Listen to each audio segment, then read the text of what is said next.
Lord, alam kong bibigyan mo ako ng blessing sa araw na ito. Panginoon, salamat sa bagong araw. Salamat sa bagong mga bagay na ibibigay mo sa akin. Salamat sa mga bagong oportunidad na ilalagay mo sa aking araw ngayon. I know this day will be better than yesterday. I declare blessings today. I declare provision. I declare healing today para sa akin at sa aking mahal sa buhay. Alam ko na kapag kayo ang kasama namin, Lord, things will be okay.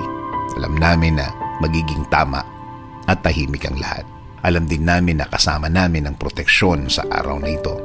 Proteksyon sa mga bagay na gagawa ng problema sa aming buhay. Sa mga taong walang alam gawin, kundi mang-istorbo ng kapwa nila at gumawa ng mga kwentong imbento nila. Panginoon, turuan niyo akong maging kalmado sa harap ng mga taong ito. Give me the blessing of self-control. Panatilihin yung tahimik at relax ng aking puso at isip sa harap ng mga problemang ginawa ng mga taong ito. Alam kong nakikita at naririnig nyo ang lahat ng trabaho ng mga taong ito. Alam kong binabantayan nyo ang lahat ng mga gawa nila.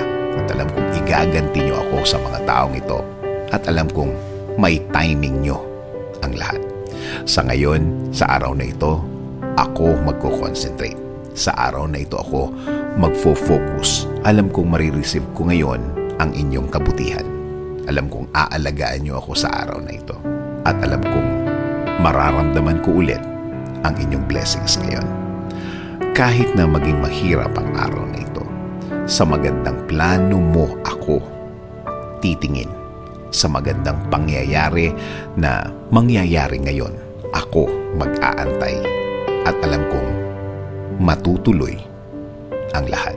Alam ko, Lord, na kahit na ano ang sitwasyon, kahit na ano ang mangyari, matutuloy ang plano mo sa akin. Kahit na sino pa ang humarang, kahit sino pa ang kumontra, wala silang magagawa, wala silang pagkontrang maipaplano.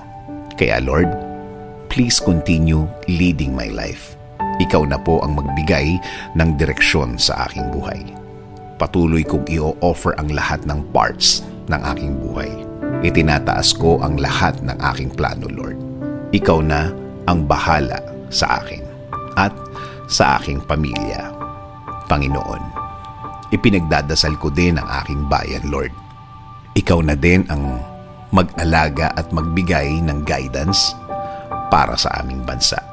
Ikaw na din ang magbigay ng wisdom para sa lahat ng aming leader sa bansa, para sila makapaglingkod ng tama sa lahat ng Pilipino. In Jesus' name we pray. Amen.